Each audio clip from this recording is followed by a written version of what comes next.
ایک دن رسول پاک صلی اللہ علیہ وسلم نے اس محبت کا بھی اعلان فرمایا. فرمایا عائشہ ایک بات بتاؤں تم کو؟ کہ یا رسول اللہ بتائیے. فرمایا جب تم ناراض ہوتی ہو تب بھی مجھے پتا ہوتا ہے,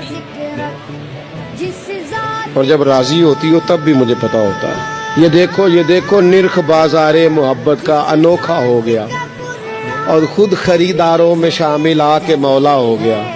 جب راضی ہوتی ہو تو تب بھی پتا ہوتا ہے, تو ناراض ہوتی ہو تو یا رسول اللہ کس طرح بھلا؟ حضور فرمانے لگے کبھی کبھی قسم اٹھاتی ہو اور کہتی ہو مجھے رب محمد کی قسم صلی اللہ ہو. اب حضرت عائشہ صدیقہ کا یہ انداز بھی انوکھا, ڈائریکٹ قسم نہیں, رب محمد کی قسم. فلا و ربی کا, اللہ بھی فرماتا ہے محبوب مجھے تیرے رب کی قسم. یہ اس انداز کی آیت یہ اکیلی ہے قرآن پاک. فلا و ربک, محبوب مجھے تیرے رب کی قسم. حضرت عائشہ قسم اٹھاتی تو کہتی رب محمد صلی اللہ علیہ, مجھے محمد مصطفیٰ کے رب کی قسم. حضور فرمانے لگے کبھی کبھی قسم اٹھاتی ہو کہ مجھے رب محمد کی قسم, لیکن جب ہوتی ہو نا ناراض, کوئی بات تمہارے دل میں ہوتی ہے تو پھر تم کہتی ہو مجھے رب ابراہیم کی قسم.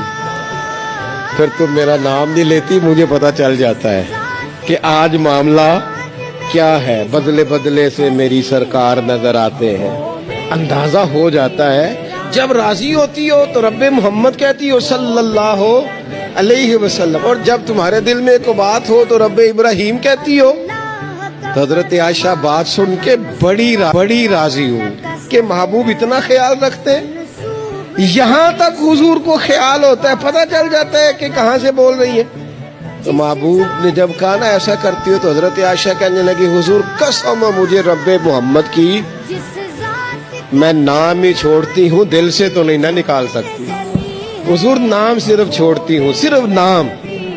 وہ نام میں حضرت ابراہیم کا لے لیتی ہوں, وہ بھی تو آپ نے یاد کرایا ہے نا کہ وہ جد الانبیاء ہیں, آپ نے یاد کرایا. تو نام صرف چھوڑتی ہوں, باقی تو ہر چیز کا مقام اپنی جگہ پہ قائم ہے.